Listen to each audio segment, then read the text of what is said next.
Кыргызстандын аймагында 285 ак илбирс байырылап жаткандыгы аныкталды. Бул тууралуу Бириккен Улуттар уюмунун башкы ассамблеясынын резолюциясынын негизинде 23 октябрь эл аралык ак илбирс күнү катары кабыл алынгандыгына байланыштуу Бишкекте өткөн иш-чарада айтылды. Ак илбирсти жана анын экосистемасын сактоо боюнча глобалдык программанын алкагында өлкө аймагында жашаган ак илбирстин санын аныктоо боюнча комплекстүү баалоонун жыйынтыгы чыгарылды. Баалоо 2020-2024 жылдар аралыгында заманбап методдорду колдонуу менен жүргүзүлгөн. Мында фото капкан маалыматтарды чогултууга жардам бергендигин, ак илбирсти жана анын экосистемасын сактоо боюнча глобалдык программанын эл аралык координатору Каступ Шарма билдирди. Окумуштуулар 125 000 чарчы километрден ашык аймактарды изилдеп, 875тен ашык фото капкандар орнотулду. Изилдөөнүн жыйынтыгына ылайык Кыргызстанда 234төн 349га чейин ак илбирстин бар экени аныкталып, орточо эсеп менен ак илбирстин саны 285 деп белгиленген.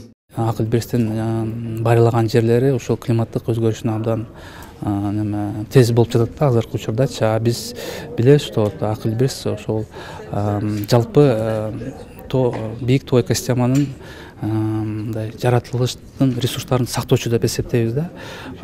Биз андай подход ошондой, что философиясы ак илбирсти сактап калып, ошол байырлаган жерин да сактап калабыз деп ошондой чакырык жарыялоо. Бул ошо резолюциянын эң негизги максаты.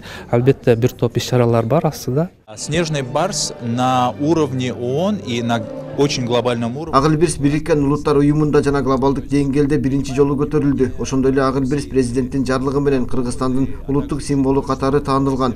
Биз өзүбүзгө бул жаныбар байырлаган 12 өлкөнү чогулта алдык. Авторлош катары 61 өлкө кошулду. Бул өлкөлөр дүйнө жүзүнө кулачын жайган. Бул күндү Бириккен Улуттар уюмуна мүчө 193 өлкө колдоду.